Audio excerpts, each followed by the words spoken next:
దేవుని పరిశుద్ధ నామానికి మహిమ కలుగునుగాక. ఈ ఆన్లైన్ ప్రేయర్కు ఎంతో ఆసక్తిగా కూడి చేయవచ్చిన నా ప్రియ దేవుళ్ళందరికీ కూడా మన ప్రభువైన యేసుక్రీస్తు వారి అద్వితీయ నామంలో శుభాభివందనాలు తెలియజేస్తున్నాను. చేరువచ్చిన మిమ్మల్ని అందరినీ మీ కుటుంబాలను దేవుడు దీవించి ఈ రాత్రి కాలపు ప్రార్థన దీవెన శ్రేష్టమైన ఆశీర్వాదము ప్రభు మీకు అనుగ్రహించును గాక. సంతోషంగా వాళ్ళు దగ్గరగా చేసే స్తోత్రం చెప్తాం. హల్లెలూయా.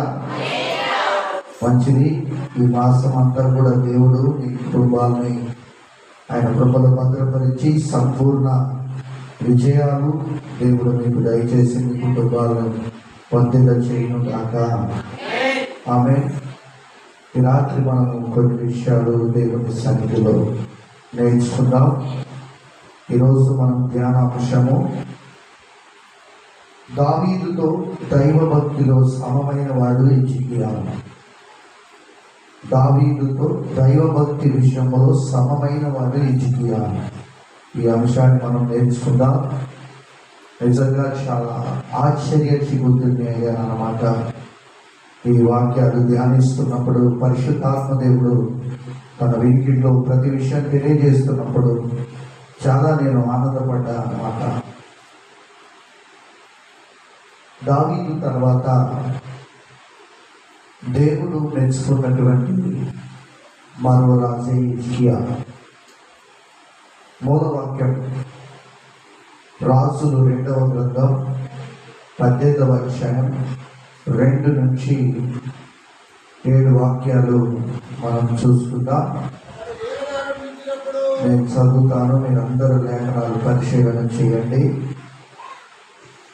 రాజులు 2వ గ్రంథం 18వ అధ్యాయం 2 నుంచి 7 వాక్యాలు చదువుతాను, మీరు జాగ్రత్తగా.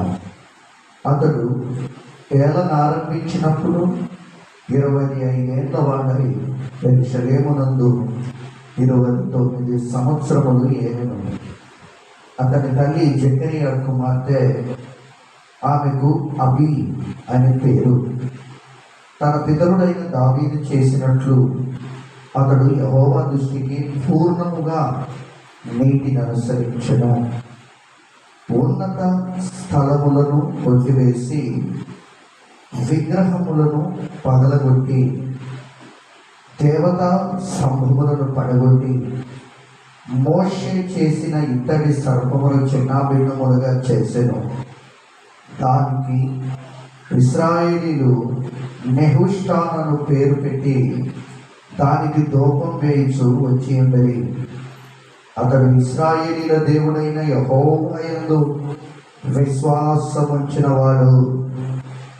అతని తర్వాత వచ్చిన యూదా రాజులలోను అతని పూర్వీకులైన రాజులలోను అతనితో సమమైన వాడు ఒకడునూ లేడు.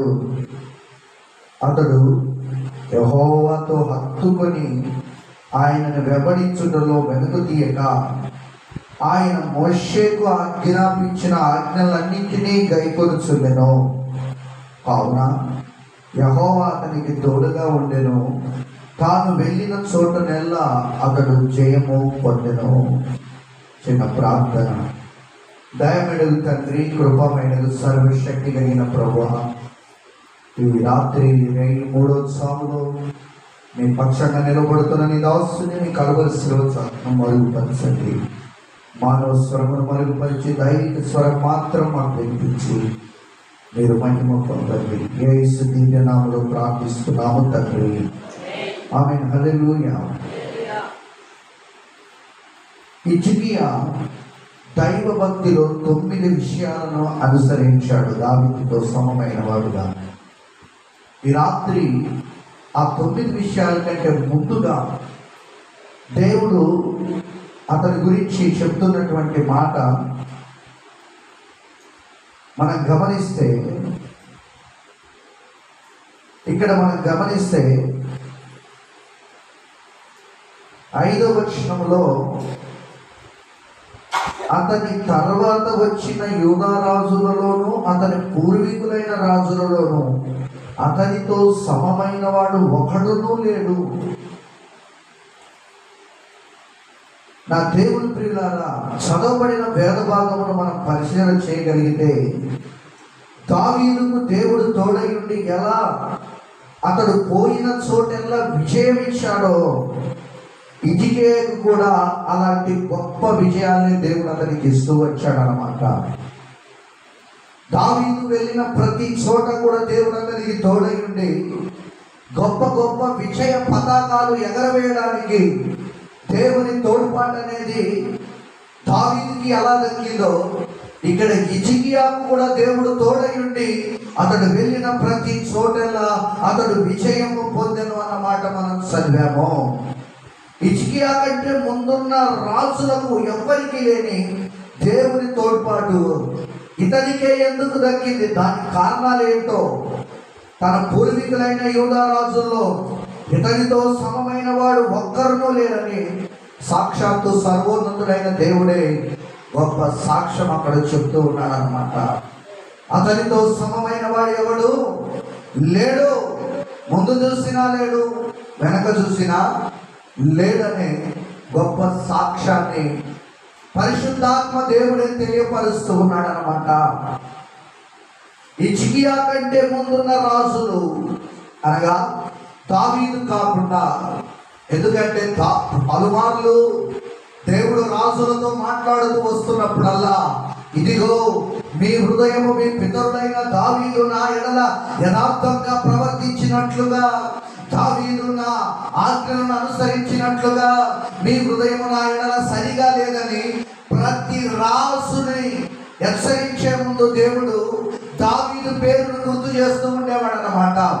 దావీదు దైవభక్తి విషయంలో దేవునికి ఎంత సన్నిహితముగా, విశ్వాస విషయంలో ఎంత పటిష్టమైన వాడిగా, శ్రమల కొలిమిలో దేవునికి ఇంకా దగ్గరగా ఎలా ఆయన సహవాసం చేసేవాడు, ఎలా సహించుకునేవాడు, ఎలా ఓర్చుకునేవాడు, ఎలా వాక్యము చేత బలపరచబడేవాడు, శత్రువులు గుమ్మిగూడినా కూడా జరగని గుండె ధైర్యముతో దేవుని వైపు చేతులు ఎత్తి ప్రార్థించగలిగినటువంటి, కలవరి పడనటువంటి అభిషక్తుడే దావీదు. దేవునికి స్తోత్రం కలుగును గాక.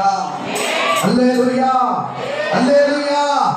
మరణం వచ్చి ముందు నిలబడిన, ఇదిగో యుద్ధ కవచాలు ధరించుకొని మరణ శాసనాన్ని పట్టుకొని వచ్చి సౌలు రాజు ఖడ్గముతో తల నరికేద్దామనే పరిస్థితులు వచ్చినా కూడా గుండె ధైర్యముతో దేవుని సన్నిధి నాకు తోడైందని నిలబడిన భక్తిపరుడు దావీదు.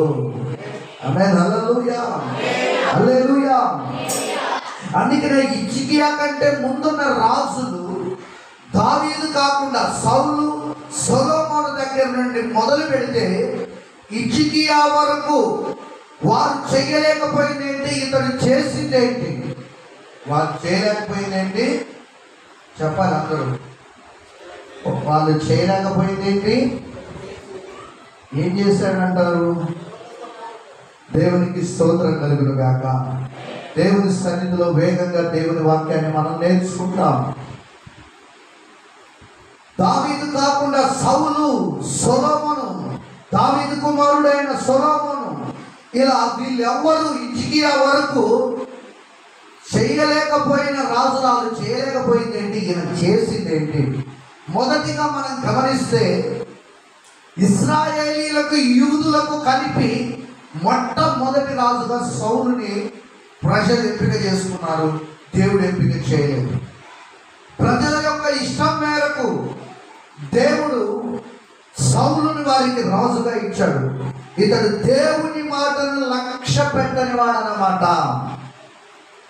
సౌలులో ఉన్న తలతిక్క వ్యవహారాలు ఏంటంటే, దేవుని మాటను లక్ష్య పెట్టడు, దైవజనుడి మాటను లక్ష్య పెట్టడు, చంచల హృదయం కలిగిన వాడు, స్థిరత్వం లేని మనసు కలిగిన వాడు, స్థిరమైన భక్తి లేని వాడు, అంతరంగ స్వభావం అంతా అగాధంతో నిండిపోయిన వాడు, ఎదుటి వారు మేలుని ఓర్వలేని వాడు. చాలా మంది జీవితాల్లో వారి భక్తి జీవితాన్ని, వారి కోణాలను మనం పరిశీలన చేస్తే ఎలా ఉంటారంటే అంతరంగ స్వభావం అంతా నాశనకరమైన గుంటలాగా ఉంటుందన్నమాట. దేవుని మాటలు లక్ష్య పెట్టరు, దేవుని మాటలు క్షమిన పెట్టరు, దేవుడు చెప్పింది చెయ్యరు, దైవ సేవకుడు చెప్పింది చెయ్యరు. తిరుగుబాటు చేసే స్వభావం అన్నమాట సౌలుది. ఏ స్వభావం అంటే తిరుగుబాటు చేసే స్వభావం. అందుకనే లక్ష్య పెట్టని వాడు కనుక పాపము చేయడం అతడు పూనుకున్నవాడు అన్నమాట. పాపం చేయడానికి ఏం చేస్తాడంటే అతగాడు పూనుకున్నవాడు సౌలు. అంటే ఆజ్ఞను అతిక్రమించాడు, దేవుని మాటను అతిక్రమించాడు. ఆజ్ఞ అతిక్రమమే ఏంటంటే పాపము. పాపం వల్ల వచ్చు జీతము మరణం అండి. అది మర్చిపోవద్దండి. ఆజ్ఞ అతిక్రమం పాపము, పాపం వల్ల వచ్చే జీతము మరణం. దేవుని మాట, నిజమైన దైవజనుడి మాట ఎప్పుడైతే మీరు విని వివేకం కలిగి యథార్థత కలిగి ప్రవర్తిస్తారో మీరు ఆశీర్వదించబడిన వారిగా ఉంటారు, దీవించబడిన వారిగా ఉంటారు, దేవుని యొక్క సన్నిధిలో బలపరచబడిన వారిగా ఉంటారు. దేవుని మాటను లక్ష్య పెట్టని వాడిగా ఉండి ఆజ్ఞను అతిక్రమించి పాపం చేయటకు పూనుకున్నారు. దేవుని మాటను వినకుండా దేవునికి వ్యతిరేకంగా పలుమార్లు ప్రవర్తిస్తూ వచ్చాడు. అనగా విశ్వాసం లేనివాడు, స్థిరమైన మనస్సు లేనివాడు అన్నమాట. ప్రవక్త పట్ల అంటే దైవజనుడి పట్ల విధేయత లేనివాడు, పాపం పట్ల ఆసక్తి కలిగిన వాడు. చాలా మంది దైవభక్తి విషయంలో ఆసక్తి ఉండదు, పాపము చేయడం విషయంలో ఆసక్తి కలిగి ఉంటారు. చెప్పండి, ఏ విషయంలో ఆసక్తి కలిగి చూపిస్తారు? పాపము చేయటకు పరుగులెత్తుతూ ఉంటారు, పాపము చేయటకు ఉరుకులు పెడుతూ పరుగులు తీస్తూ ఉంటారు. దైవభక్తి విషయంలో మాత్రం నిర్లక్ష్యపు స్వభావం. దేవుని మాట వినరు, దైవజనుడి మాట వినరు, వినని వారిగా పేడ చెవున పెట్టేవారిగా ఉంటారు. అదే వినకపోతే ఏమొస్తుందండి?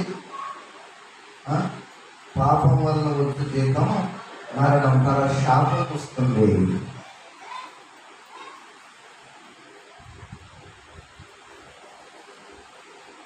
ఏలియా తర్వాత బలమైన అభిషేకం పొందినవాడు ఎలీషా. నయమాన్ని స్వస్థపరిచిన తర్వాత నయమాన్ అన్నాడు, పన్నెండు గిఫ్ట్లు నీకు తీసుకొచ్చాను, వెండి బంగారాలు, పట్టు వస్త్రాలు, శ్రేష్టమైన నీ కానుకలుగా ఇస్తాను అని చెప్తే దైవజనుడు అన్నాడు, నాకు వద్దు, నేను దేన్ని కూడా ఆశించట్లేదని చెప్పి తిరస్కరించాడు. దైవజనుడికి తెలియకుండా దైవజనుడి మాట్లాడింది విన్నాడు.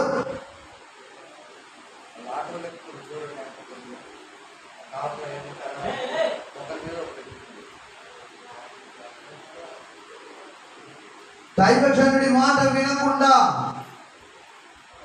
రహస్యంగా వెళ్ళాడు.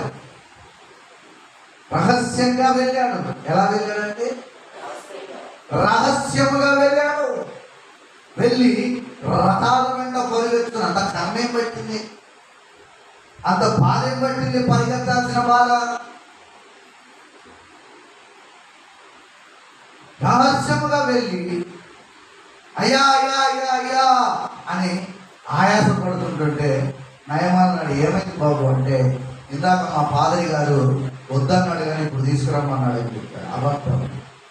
ఏంటంట, ఇందాక మా పాదరి గారు ఆయన ఆవేశంలో వద్దన్నాడండి, ఇప్పుడు వాటిని పట్టుకొని రమ్మన్నాడు అని అంటే ఆడేం చేస్తాడు, ఎట్లాగ ఇవ్వడానికి తెచ్చాక అని చెప్పి ఇద్దరి పని వాళ్ళని ఇచ్చి వాళ్ళ భుజాల మీద అవన్నీ పెడితే పని వాళ్ళని ఇంటికి తీసుకెళ్ళి పని వాళ్ళని ఇంట్లో కూడా రానివ్వలేదు. మళ్ళా ఇంటి బయట నిలబెట్టి ఆ సొమ్మంతా ఇంట్లో దాచిపెట్టుకొని ఏమీ ఎరగని నంగనాచుడులాగా దైవజనుడి దగ్గరికి వెళ్ళి పాదిరి గారు అని తల్లి పడుతున్నాడు. కొంతమంది విశ్వాసులు భలే ఉంటారు పాపడు, ఏమి ఎరగని నంగనాచుడులాగా అమాయకు పేస్ చేసుకుని అసలు వీళ్ళు చూస్తే ఏమీ సరే ఎంత సొంత పోసరు నాయన. ఇట్లాంటి వాళ్ళు ప్రపంచమంతా వెతికిన ఇట్లాంటి భక్తులు దొరకరు అన్నట్లుగా అమాయకంగా అసలు ముత్సోలను అసలు నమ్ముతాడు. ముత్సోడు ఎంత నోట్ సామెత ఉంటుంది, అందరి లాగా ముత్సోళ్ళు అంట 3 కొంపలు అంటిస్తారంట. ముచ్చు ఉండాలని అసలు నమ్మొద్దు. రైతులు గబగబా 4 అని 4 దొరుకుతానే చిన్నోడు నమ్మొచ్చు. ఆమె ముచ్చేవాళ్ళు క్రైస్తవులు కాదు. మన మాట అవునంటే అవును, కాదంటే కాదన్నట్లుగా ఉండాలి. వాటి పనులు కష్టపడి మోసుకొచ్చి కొన్ని మంచినీళ్ళు కూడా ఇవ్వలేదు. బయట నుంచి పంపించి పాస్టర్ గారు తలుపు కొట్టాడు. కొడితే పాస్టర్ గారు అన్నారు, ఎక్కడ ఆయన ఎక్కడికి వెళ్ళావు అని అడిగాడు. ఏమని అడిగారంట, ఎక్కడికి వెళ్ళావురా బాబు? అవన్నీ అది కాదయ్య గారు ఏమంటారు కదా, అతి మంచితనం లేదా దూత లక్షణం అంటారు కదా, నాకు తెలియదు. అతి వినయమా, అతి వినయమా, అతి వినయం. పాస్టర్ గారు ఇట్లాంటి వాళ్ళని అసలు నమ్మొద్దండి. అతి వినయం చూపిస్తారు. కనపడానికి కట్టుకొని ఒంటిని దండాలు పెట్టుకోవడం. అతి వినయం చూపించాడు. ఎక్కడికి వెళ్ళేవారు బాబు? దైవజనుడి కళ్ళు దేవుని కళ్ళు ఎవరు తప్పలేదు. ఆమె హల్లెలూయా. అరే దైవజనుడికి ఏదైనా దేవుడు బయలుపరుస్తాడు. ఆమె హల్లెలూయా. వచ్చి పాస్టర్ గారిని అడిగాడు, ఎక్కడికి వెళ్ళారు బాబు అంటే, నేను ఎక్కడికి వెళ్ళినాను, ఇంటి దగ్గర నుంచి ఇప్పుడే వస్తున్నాను. అప్పుడు ఫాదర్ గారు అన్నాడు, అరే బాబు నీతో కూడా నా ఆత్మ రాలేదా? ఎందుకంటే మనకి ఇలాంటి జీవితం, స్థిరత్వం లేని బ్రతుకులు, అబద్ధాలాడే పరిస్థితులు.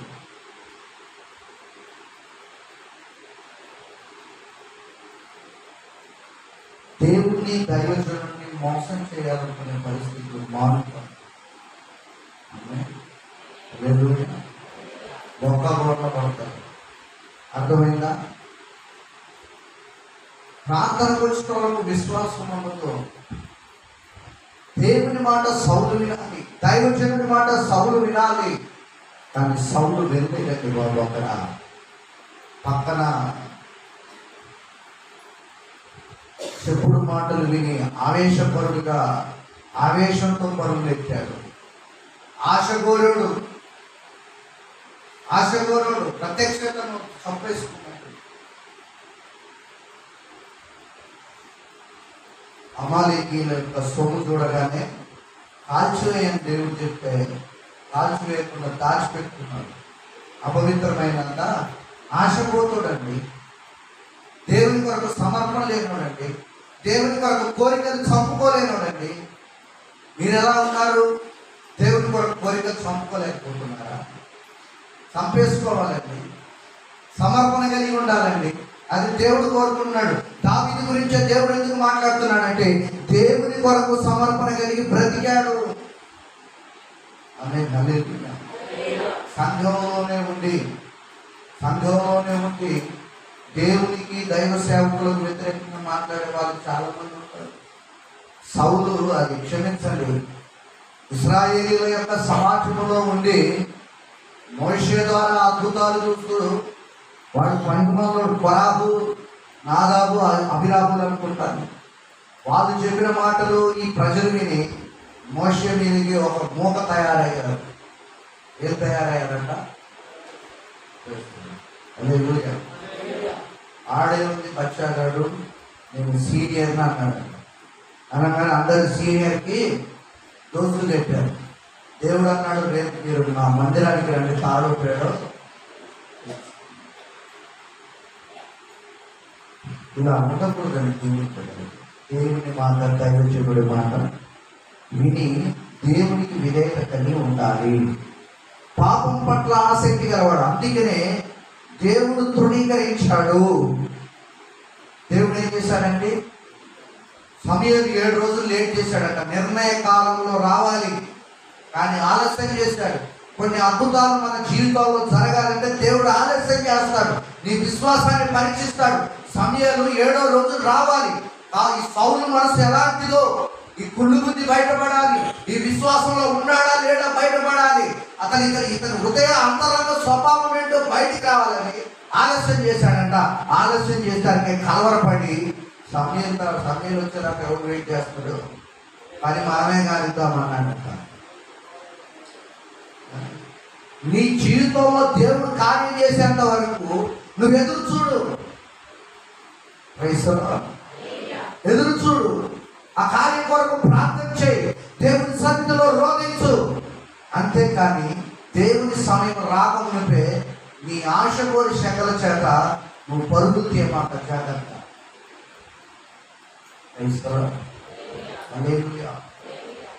కొంతమందికి 10 మందితో నెత్తిన చేతి పెట్టించుకుంటేనే హాయిగా ఉంటుంది. 10 మంది ఒక పాస్టరు వాళ్ళకి ప్రార్థన చేస్తే నచ్చదు. 10 మంది చేతులు పెట్టాలి. 10 మంది చేతులు పెడితే మానవ హాయిగా ఉంటుంది.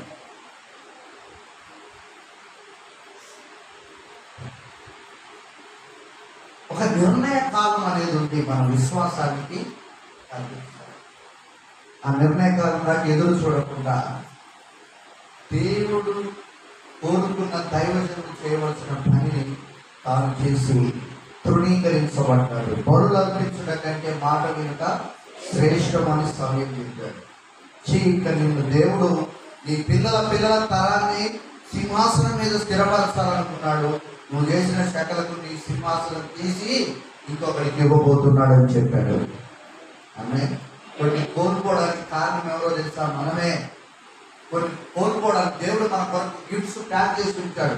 వాటిని పొందుకోకుండా పోతున్నామంటే కొన్ని మనం ఏం చేస్తున్నామంటే దేవుని యొక్క పరిధిలో మనం నిలిచి ఉండకుండా మనము వాటిని వేచి చూడకుండా మనము తొందరపాటు వల్ల వాటిని ఏం చేస్తున్నామంట? కోల్పోతున్నాం. అర్థమవుతుందా? అర్థమవుతుందా? నిద్ర వస్తుందా? Praise the lord. రెండవది సొలొమోను దేవుడు తన తండ్రి చెప్పిన మాటలను, అలాగే సొలొమోను దేవుడు లేక తన తండ్రి చెప్పిన మాటలను అనుసరించాలని క్వశ్చన్. సొలొమోను దేవుడు మరియు తన తండ్రి చెప్పిన మాటను అనుసరించలేదా? అనుసరించలేదు. చచ్చిపోయే ముందు నీకు చాలాసార్లు చెప్పాను. ఆస్తుల గురించి, అంతస్తుల గురించి, కార్ల గురించి, బంగ్లాల గురించి, కొడుకు రాజ్యం గురించి చెప్పలేదు. పూర్ణ హృదయంతో దేవుని అనుసరించమని చెప్పాడు. దేవుని హత్తుకొని ఉండమని చెప్పాడు. దేవుడు లేకపోతే మన బ్రతుకులు బాగోవురని చెప్పాడు. దేవుడు మన దైవమైన, మన ఆరాధ్య దైవమైన యెహోవాను పూర్ణ హృదయంతో అనుసరించురా బాబు, నీ జీవితంలో విజయాలు ఉంటాయి.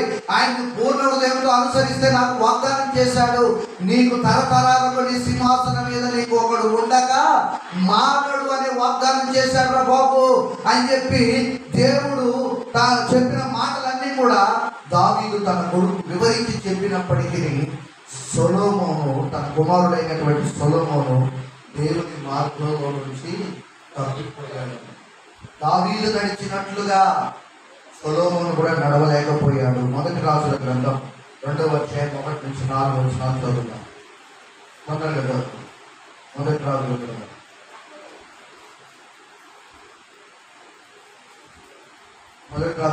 2వ అధ్యాయం 1 నుంచి చూడండి. దావీదునకు మరణకాలము సమీపించింది. అతడు తన కుమారుడైన సొలొమోనుకు ఇలాగా గ్రహించిన లోకులందరూ పోవలసిన మార్గంలో నేను పోవచ్చున్నాను. కాబట్టి నువ్వు ధైర్యం తెచ్చుకొని నిబ్బరం కలిగి నీ దేవుడైన యెహోవా అప్పగించిన దాన్ని కాపాడి ఆయన మార్గమును అనుసరించిన యెడల నీవు ఏ పని పూనుకొనినో ఎక్కడ తిరిగినానో అన్నింటిలో వివేకముగా నడుచుకుందావు. మోషే ధర్మశాస్త్రంలో రాయబడిన కట్టడలను, దేవుని కట్టడలను, ఆయన నియమించిన ధర్మమంతటిని, ఆయన న్యాయ విధులను, శాస్త్రములను గైకొనుము.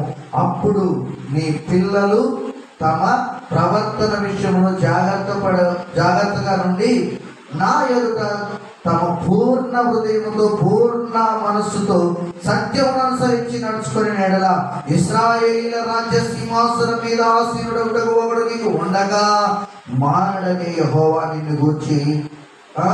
నన్ను గూర్చి ప్రమాణం చేసిన మాట స్థిరపరుచునని జాగ్రత్తలు చెప్పాడు. 9వ అధ్యాయం 4 నుంచి 5 వచనాలు మనం చూస్తే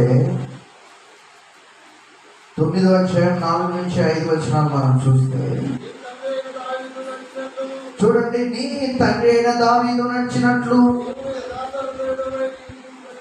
ఎక్కడి నుంచి చదువుతున్న 9వ అధ్యాయం 4 నుంచేనా? 4 నుంచి చదవండి. నీ తండ్రి అయిన దావీదు నడిచినట్లు నీవు యథార్థ హృదయుడవై నీతిని బట్టి నడుచుకొని నేను నీకు సెలవిచ్చినంతటి ప్రకారం చేసి కట్టడము విధులను అనుసరించిన ఎడల నీ సంతతిలో ఒకడు ఇశ్రాయేలు మీద సింహాసనశీలుడై ఉండగా మానడని నీ తండ్రి అయిన దావీదులకు నేను సెలవిచ్చి ఉన్నట్లు ఇశ్రాయేలీల మీద నీ సింహాసనము చిరకాలము స్థిరపరుచుదని దేవుడు కూడా చెప్పాడు. కానీ సొలొమోను కొద్ది కాలము మాత్రమే భక్తిలో ఉండి ఐగుప్తు రాజు కుమార్తెను వివాహం చేసుకొని దైవ ప్రత్యక్షతను కోల్పోయి యెరూషలేమునందు పరిశుద్ధ పట్టణమందు, అమ్మా నిద్రపోకండి, పరిశుద్ధ పట్టణమందు ఇదిగో ఉన్నతమైనటువంటి విగ్రహ సంబంధమైన బలిపీఠాలను కట్టి దేశమును అపవిత్రపరిచాడు. దేవుడు అతన్ని విడిచాడు. దేవుడు పలుమార్లు హెచ్చరిక చేసిన దేవుని మాట వినలేదండి. దేవునికి స్తోత్రం కలుగునుగాక. దావీదు నడిచిన మార్గం అంతటిలో కూడా అతడు నడవలేకపోయాడు. విగ్రహారాధన జరిపించడకు కారకుడయ్యాడు సొలొమోను. సొలొమోను తర్వాత సొలొమోను కొడుకు పేరు ఏం పేరండి? రెహబాము అధికారంలోకి వచ్చాడు. రాజ్యం మీద ఆసీనుడు కాబోతుండగా అతడు ఎలాంటి వాడంటే ప్రార్థన జీవితం లేని అజ్ఞాని వల్ల అన్నమాట. అజ్ఞాని అతడు ఎలాంటి వాడంట? ప్రార్థన జీవితం లేని అజ్ఞాని రెహబాము. దైవ ప్రత్యక్షత లేనివాడు, దైవ భక్తిని నేర్చుకోని వాడు, పూర్తిగా లోక సంబంధమైన వ్యక్తి, పూర్తిగా యవనులతో లోకంలో తిరిగే యవనస్తులతో చెడు అలవాట్ల స్వభావాలు కలిగి ఉన్నవాడు, లోకంలో ఉన్న యవనస్తుల యొక్క ఆలోచన ప్రకారం నడిచేవాడు. అందుకనే అతడు దైవ భక్తి విషయంలో ఏ మాత్రము సమమైన వాడు, సరిపోల్చదగిన వాడు, సింహాసనం మీద కూర్చుండడానికి అర్హుడైన వాడు అతడు కాదు. కేవలం దావీదుకి ఇచ్చిన మాటలను బట్టే దేవుడు ఒక అవకాశం కల్పించినా కూడా దాన్ని వినియోగించుకోకపోవడం వల్ల ఇతని వల్ల రాజ్యం 2 ముక్కలైందండి. ఇశ్రాయేలీయులు యూదులుగా విడిపోయారు. ఇతని వల్ల కొంతమంది వాళ్ళ కుటుంబాలు చిన్నభిన్నమైపోతుంటాయి అన్నమాట. కొంతమంది చేష్టల వల్ల మంచి కుటుంబాలు ఏమైపోతాయట? ముక్కలుగా విడిపోతాయి, చిచ్చులు పెడతారన్నమాట. కొంతమందికి పచ్చని కుటుంబాలు చిచ్చులు పెట్టడానికి నిద్ర పట్టదు. అల్లలో నిప్పులు పోసుకొని తిరుగుతూ ఉంటారు. ఎదుటి వాళ్ళ పేరు వారు కొంతమంది వారు అసలు అమ్మ వాళ్ళు అలా బతుకుతున్నారు. వాళ్ళు కష్టపడి బతుకుతున్నారు, చెమటొచ్చి బతుకుతున్నారు, పద్ధతిగా బ్రతుకుతున్నారు, దేవుని తోడు పెట్టుకొని బ్రతుకుతున్నారు. నీకేం మాయగలరు, నీకేం పోయే కాలం? ఎదుటి వాళ్ళని చూస్తే వాళ్ళని వారికి మనం ఉండదు. ఎదుటి వాడు అభివృద్ధి పరచబడుతుంటే ప్రభుని మహిమపరచబడే నిజమైన క్రైస్తవుడు అప్పటి పడతారు. ఎదుటి వాడి అభివృద్ధిని చూసి దేవా మా సహోదరులను దీవించినందుకు నీకు స్తోత్రం. ఆమేన్, హల్లెలూయా. దేవునికి మహిమ కలుగునుగాక. ఆమేన్. సమరయ ఉత్తర రాజ్యంగా ఇశ్రాయేలీలు విడిపోయారండి. ఉత్తర రాజ్యంగా ఇశ్రాయేలీల ప్రజలు, యెరూషలేము యూదా ప్రజలు, యెరూషలేములో యూదా ప్రజలు దక్షిణ రాజ్యంగా విడిపోయారండి వీళ్ళు. దేవుడు అంటున్నాడు రెహబాము గురించి 14 మొదటి రాజులు 21 నుంచి 24 వాక్యాల వరకు. 14వ అధ్యాయం.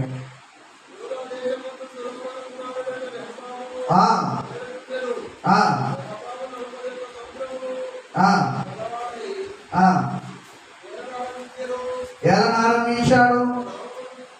తన నామమునంతటగా ఇశ్రాయేలీయుల గోత్రములన్నింటిలోనూ చూడండి, యెహోవా కోరుకొనిన యెరూషలేము పట్టణమందు అతడు 17 సంవత్సరములు ఏలెను. అతని తల్లి అమోనీయురాలు, ఆమె పేరు నయామా. యూదా వారు యెహోవా దృష్టికి కీడు చేసి తమ పితరులు చేసిన దాని అంతటిని మించునట్లుగా పాపము చేయించు ఆయనకు రోషము పుట్టించు. ఎట్లనగా వారు ఎత్తైన ప్రతి పర్వతం మీద, పచ్చని ప్రతి వృక్షము కింద బలిపీఠములు గట్టి విగ్రహములు నిలిపి దేవతా స్తంభములను ఉంచిరి. మరియు పురుషగాములు సహా దేశమందు ఇట్లాంటి హేయమైన క్రియలన్నీ కూడా ఎవరు చేశారు? రెహబాము చేశాడు. ఇక 4వదిగా ఇశ్రాయేలీల మొదటి రాజు యెరోబాము. ఇశ్రాయేలీ విడిపోయారు కదా, ఇశ్రాయేలీని యూదుల్ని కలిపి ఏలింది 3 రాజులు. ఎవరెవరు? నెంబర్ 1 ఎవరు? నెంబర్ 2 దావీదు. దావీదు కాలంలో విడిపోదామని చీలికలు వచ్చిన దావీదు వాళ్ళని కలుపుకొని వెళ్ళాడు. మనం దేవుడి ప్రజలు ఐక్యమత్యంగా ఉన్నాం. తర్వాత 3వది ఎవరు? సొలొమోను కాలంలో విడిపోలేదు, ఐక్యంగా జీవించారు, నెమ్మదిగా ఉన్నారు. ఇప్పుడు రెహబాము కాలంకి వచ్చేసరికి విడిపోయారు. యూదులకేమో రెహబాము రాజు అయ్యాడు, ఇశ్రాయేలీలకు మొదటి రాజు విడిపోయిన తర్వాత యెరోబాము రాజు అయ్యాడు అన్నమాట. తదుపరి 5వ రాజును మనం చూస్తే ఇప్పుడు యూదా రాజులు 8 మంది అన్నమాట. వీళ్ళంతా ఎవరు? పూర్వీకులు అన్నాడు కదా. హిస్టరీ చెప్తున్నారు, మీకు అర్థమవుతుందా? ఎక్కట్లేదా? నిద్ర మంతులో ఎక్కుతుందా? ఎక్కట్లేదా? నేను ఎందుకు ఈ హిస్టరీ అంతా చెప్తున్నానో మీరు ఎరుగుదరా? అర్థమైందా? ఎందుకు అర్థమైంది? మీ పూర్వీకులలో దావీదు హిజ్కియా నీ వలే నడుచుకోలేదని ఆయన చెప్తున్నాడు. ఆయన పూర్వీకులు ఎవరు? పూర్వీకుల యొక్క చరిత్ర, ఆయన ముందున్న రాజులు ఎవరెవరు ఏ దిక్కుమాల పనులు చేశారు. ఇందా చెప్పాను క్వశ్చన్ మార్కు. వాళ్ళు చేయలేదు ఏంటి, ఈయన చేసింది ఏంటి? అక్కడి నుంచి మనం ప్రయాణం చేస్తున్నాం. అంటే వాళ్ళు చేయలేదు ఏంటి, ప్రత్యేకంగా ఈయన చేసింది ఏంటి, దీని గురించి తెలుసుకోవడానికి పరుగులు ఎత్తుతున్నాం. వాక్యాన్ని అన్వేషణ చేస్తున్నాం, తోముతున్నాం వాక్యం లోతుల్ని. ఆమె హల్లెలూయా. అదే మీకు ఒక దూడ బంగారం మూట ఉంది అని అంటే ఏమంటారు కదా, ఏంటి అక్కడికి లంక బిందెలు ఇళ్ళని తోముకునే వాళ్ళంట. ఇప్పుడు అట్లా మీకేమన్నా ఒక లంక బిందె ఉన్న ఒక మూల తెలవాలి దోమలు. అంతకంటే శ్రేష్టమైందండి దేవుడి మాటలు. ఆమె హల్లెలూయా. దేవుడికి స్తోత్రం. 4 ఇశ్రాయేలీల మొదటి రాజు ఎవరంట? ఒకరికి అడుగుతూ చెప్పాలి, యెరోబాము. 5 యూదా రాజు అబియా. 5వ వాడు ఎవరంట? యూదా రాజు, యూదులకు రాజు అబియా. మొదటి రాజుల గ్రంథం 15వ అధ్యాయం 3 నుంచి 4 వచ్చిన వాళ్ళకు తన పితరుడైన దావీదు నడిచినట్లు అనుసరించలేదని రాయబడింది. వినండి, అంతే చెప్తాను. 6 మరొక యూదా రాజు ఆస, 6వ వాడు. మనం గమనిస్తే ఇక్కడ మొదటి రాజుల కన్నా 15, 11 నుంచి 14 వరకు అక్కడ ఆయన గురించి రాయబడి ఉంటుంది. తర్వాత మరొక రాజు యూదా రాజు యెహోషాపాతు. మొదటి రాజుల గ్రంథం 22, 41 నుంచి 43 వాక్యాల వరకు ఉంటుంది అతని గురించి. 2వ దినవృత్తాంతాల గ్రంథంలో కూడా ఉంటుంది. మనం గమనిస్తే ఈ మరొక యూదా రాజు యెహోరాము. 2వ రాజుల గ్రంథం 8వ అధ్యాయం 16 నుంచి 18 వరకు. తర్వాత మరొక యూదా రాజు అహజ్యా. 2వ రాజుల గ్రంథం 8వ అధ్యాయం 24 నుంచి 21 వరకు. మరొక యూదా రాజు అతల్యా. 2వ రాజుల గ్రంథం 11 నుంచి 11వ అధ్యాయము 1వ వచనం. 2వ దినవృత్తాంతాలు 22, 1 నుంచి 23 వాక్యాల వరకు. అలాగే మనం చూస్తే తర్వాత యోవాషు యూదా రాజు అన్నమాట. 2వ రాజుల గ్రంథం 11, 12 నుంచి 21 వాక్యాల వరకు. 2వ దినవృత్తాంతములు 22, 10 నుంచి 12 వరకు.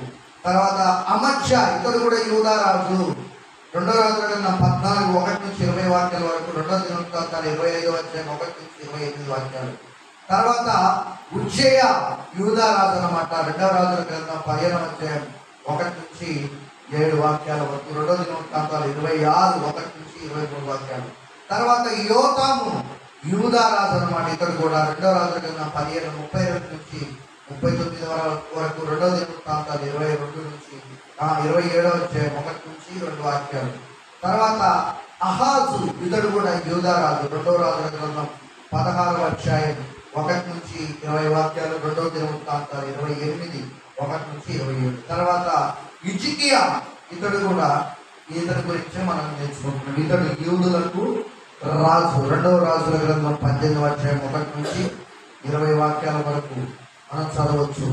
2వ దినవృత్తాంతాలు 29 1 నుంచి చదవచ్చు. 32 33 అధ్యాయాలు వచనాలు కూడా మనం చూడవచ్చు. ఇప్పుడు మనం చూస్తే ఈ యూదా రాజులు, ఇతనికంటే ముందున్న వారు యూదా రాజులు ఎంతమంది? 8 మంది.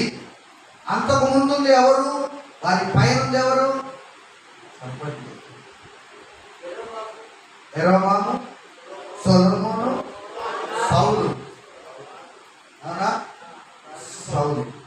దావీదు కాకుండా అని చెప్పారు ఫస్ట్. మిస్ అవ్వద్దు, అపార్థం చేసుకోవద్దు. దావీదు కాకుండా అన్నాను. Praise the lord. మరి వీళ్ళంతా 8 మంది యూదా రాజులు చేయలేనిది, అలాగే సౌలు చేయలేనిది, అలాగే సొలొమోను చేయలేనిది. ఇతడు ఏం చేశాడు? అతనిలో ఉన్నటువంటి ప్రత్యేకత ఏంటి? అతనిలో ఉన్నటువంటి ఉన్నతమైనటువంటి ఆశయాలు ఏంటి? Praise the lord. హల్లెలూయా. దేవునికి మహిమ కలుగును గాక. అతనిలో ఉన్నటువంటి ఆశయాలు ఏంటి? ప్రతి రాజు కూడా తమ తండ్రులు చేసిన పాపం చేస్తూనే వచ్చారు. తెలుసా మీకు? ప్రతి రాజు కూడా విగ్రహాలని గొప్ప చేస్తూ వచ్చారు. కొంతమంది రాజులు ఇదిగో కొంత ప్రక్షాళన చేయడానికి ప్రయత్నించారు. ఒక్కొక్కరి గురించి నేను చెప్తే ఒక్కొక్కరి గురించి గంట సేపు పడుతుంది వివరించడానికి, ఒక్కొక్క రాజు గురించి చెప్పడానికి. కానీ వాళ్ళు ఉన్నతమైన స్థలాల మీద బలిపీఠాలను పగలగొట్టలేదు. దేవుని కొరకు తెగింపు కలిగి ముందుకు వెళ్ళలేదు. ప్రార్థన జీవితం సరిగా లేని వాళ్ళు పాపములో పడిపోతూ దేవునికి మహిమకరంగా జీవించలేదు. లోకములో ఉన్న వాటికి లొంగిపోయారు వీళ్ళంతా కూడా.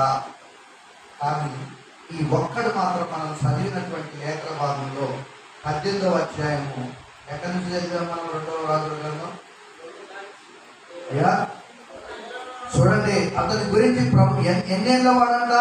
25 ఏళ్ళ వయసులో నిండు యవన ప్రాయం. అది అవునా కదా?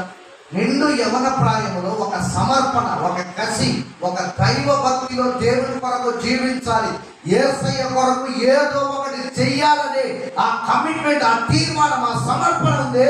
అది నీ వెన్నులో రోషాన్ని పుట్టించాలి. రాత్రి 25 సంవత్సరాల వయసులో యవన కోరికలతో చెలరేగిపోయి లోకంలో పడిపోవలసిన వయసులో దేవుని కొరకు దేహాన్ని సమర్పించుకొని, జీవితాన్ని సమర్పించుకొని ప్రజలకు, యవనులకు, రాజ్యములో ఉన్న ప్రజానికం అంతటిని కూడా ఒక మాదిరికరమైన వాడిగా బ్రతకాలని దేవుని సన్నిధిలో ఒక బలమైన తీర్మానం చేశాడు. ఈరోజు దేవుడిని అడుగుతున్నాడు, నువ్వు దేవుని కొరకు ఎలాంటి తీర్మానం కలిగి ఉన్నావు? ఎలాంటి పరిస్థితుల్లో చిక్కుకొనిపోతున్నావు? ఆ యవన ప్రాయంలో దేవుని పని కొరకు తునుములాడాలి, దేవుని కొరకు పరిగెత్తాలి. దేవుని సేవ అంటే ఏంటో ప్రజలు గుడ్డితనంలో ఉన్నారు, ప్రజలు అంధత్వంలో నక్కిపోతున్నారు. ప్రజల కళ్ళు తెరిపించాలని ఆ యొక్క తీర్మానము, ఆ యొక్క గుండె భారము, పరిచయ భారము అతని గుండెలో మండుతూ బరువెక్కిపోయింది. ఎవరికైతే దేవుని సేవ చేయాలని భారం ఉంటుందో వాడు దేవుని కొరకు ఏదైనా చేస్తాడు. చెప్పండి, గుండె బరువెక్కాలండి దేవుని పని కొరకు. గుండె భారంతో నిండాలండి, గుండె కన్నీళ్లతో నిండాలండి. అప్పుడు మాత్రమే దేవుని కొరకు సరైన గురి వద్దకు మనం పరుగులెత్తగలం. ఆమేన్, హల్లెలూయా. 25 ఏళ్ల వయసులో దేవుని సేవ కొరకై సింహాసనాన్ని అధిష్ఠానించాడు. కొమ్ములు తిరిగిన మొనగాళ్ళు పెద్దలు ఉన్నారు, వాళ్ళ మెడలు కూడా వచ్చే అభిషేకాన్ని దేవుని దగ్గర పొందుకున్నాడు. ఆమేన్, హల్లెలూయా, హల్లెలూయా. వాళ్ళ మెడలు కూడా వచ్చే అభిషేకము దేవుని దగ్గర నుంచి పొందుకున్నాడు. ఆమేన్. మనం గమనిస్తే అతను చేసింది ఏంటో ఇక్కడ క్లియర్గా రాసి పెట్టాడు దేవుడు. యెరూషలేమునందు 29 సంవత్సరాలు అయ్యాక అతని తల్లి జకర్యా కుమార్తె, ఆమెకు అబీ అని పేరు, తన పితరుడైన దావీదు చేసినట్లు ఎట్లా చూస్తే హిజ్కియా దైవభక్తిలో 9 విషయాలను అనుసరించాడండి. ఏంటండి? ఇన్నమ్మా తల్లులారా, అమ్మా నిద్రపోయే తల్లులారా, ఎన్ని విషయాలు? 9 విషయాలు అనుసరించాడు. 3వ వచనంలో నీతిని అనుసరించిన భక్తిపరుల యొక్క, అంటే దేవుని యందు ఒక మాదిరికరమైన జీవితం జీవించిన వారి యొక్క ఆ భక్తి మాదిరిని అనుసరించి తెలుసుకొని నేర్చుకున్నాడు. ఆమె హల్లెలూయా. అర్థమైందండి? చెప్పు. తన పితరుడైన దావీదు అని చెప్పాడు, నీతిని అనుసరించినట్లుగా అన్నాడు. అంటే తనకు దేవునిలో దావీదు ఎలా జీవించాడో పితరుడైన దావీదు యొక్క భక్తి జీవితాన్ని మాదిరికరంగా తీసుకొని దాన్ని అనుసరించడానికి ఇష్టపడ్డాడు. ఆమె పౌలు అంటాడు కదా, నేను క్రీస్తుని పోలి నడుచుకున్న ప్రకారం. ఏంటి ఇప్పుడు దావీదు చేసింది ఏంటంట? దావీదు దేవుని పోలి నడిచిన ప్రకారం హిజ్కియా కూడా దేవుని పోలి నడుచుకుంటున్నాడు. గమనిస్తే 2 కొరింథీ పత్రిక నిద్రపోవద్దు 11:1 అసలు కేక్ కడుపులో పెట్టారు. అది 5 దాకా చెప్తాను. హల్లెలూయా. చెప్పండి చదవండి. 2 కొరింథీ 11:1 ఉందా?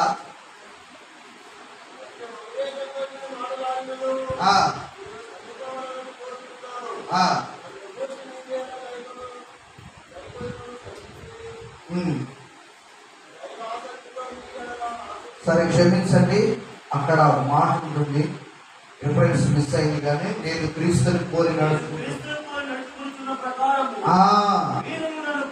మీరు నన్ను పోలి నడుచుకోండి. రిఫరెన్స్ చెప్పాయా?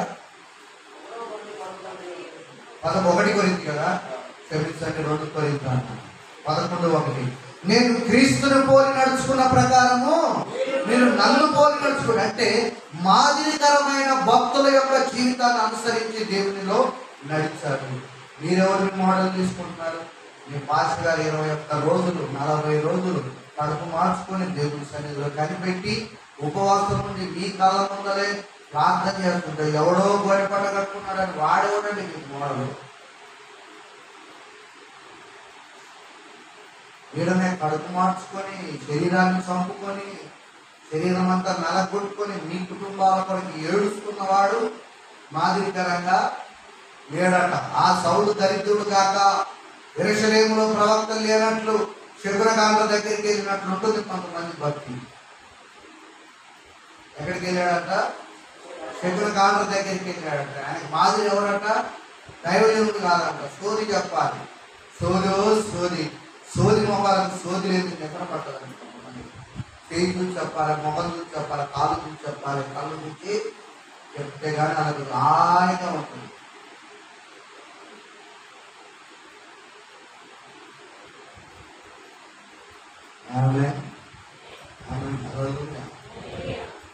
దైవ భక్తి అంటే మీరు అనుకున్నది కాదు.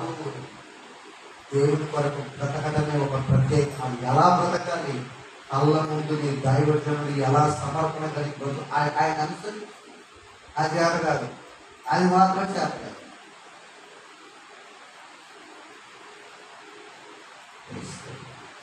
రోజు మార్పులు ఉండాలి.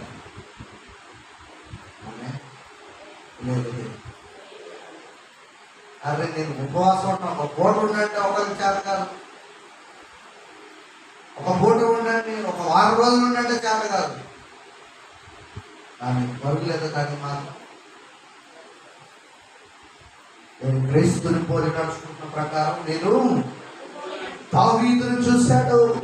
నేను భిన్నంగా జీవించాలి. నా పితరులు, నా తండ్రి కూడా పాపంలో బ్రతికాడు, కానీ నేను అలా బ్రతకడానికి వీలు లేదు.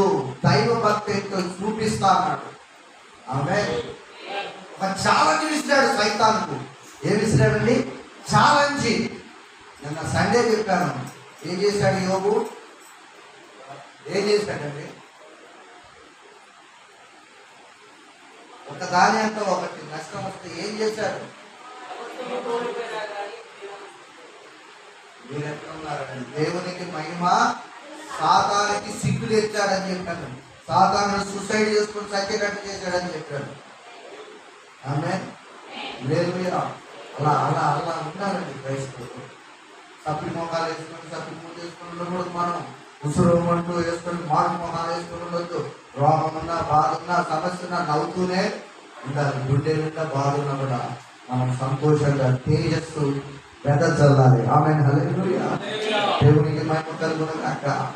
అదండి జీవితం అంటే. Praise the lord.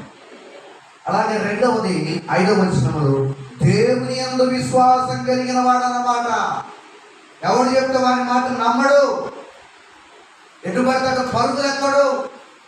దేవుడు ప్రార్థన చేస్తే వింటాడనే విశ్వాసం ఉంది.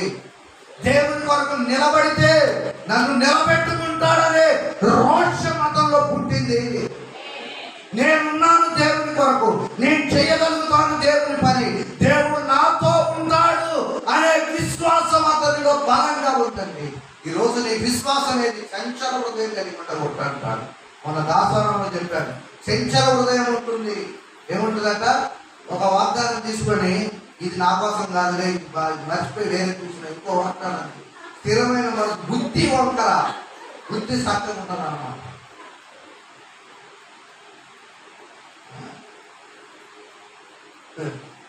చాలా మంది చెప్తానే ఉంటారు, చూస్తూ ఉంటాను వాగ్దానాలు. ఫస్ట్ తారీఖు రాత్రి 31 చంచలం ఉండదు, స్థిరత్వం ఉండదు. నా కొరకు కాదు, అలా ఇచ్చింది తీసుకో. దేవుని ప్రాణాలు గొప్పది. ఆమె హల్లెలూయా. స్థిరమైన మనస్సు కలిగిన వాడు, విశ్వాసం బలంగా ఉంది. ఆమె 5వ వచనంలో ఆ మాట ఉంది. అతడు దేవుని యందు ఇశ్రాయేలీయుల దేవుడైన యెహోవా యందు విశ్వాసం ఉంచిన వాడు అన్నమాట. చూడండి, మీ విశ్వాసమే మీకు స్వస్థతని ఇస్తుందని యేసయ్య ఆయన బోధనలో చెప్పాడు. కానీ ఎవరి విశ్వాసం అండి? నీ విశ్వాసం. నీకు విశ్వాసం ఉండాలి. నీకు విశ్వాసం ఉంటే నీకు స్వస్థత వస్తుంది. నీకు దేవుని మీద నమ్మకం ఉంటే దేవుడు నిన్ను స్వస్థపరుస్తాడు. విశ్వాసం అనేది ఉంటుంది. నిర్మలమైన మనస్సు ఉండాలి దేవుని సన్నిధిలో. విశ్వాసంలో మనం నమ్మకంగా ఉండి ప్రార్థన చేస్తే దేవుడు ఏదైనా మన కొరకు చేయగలరు. ఆమేన్, హల్లెలూయా. దేవునికి మహిమ కలుగునుగాక. ఆమేన్.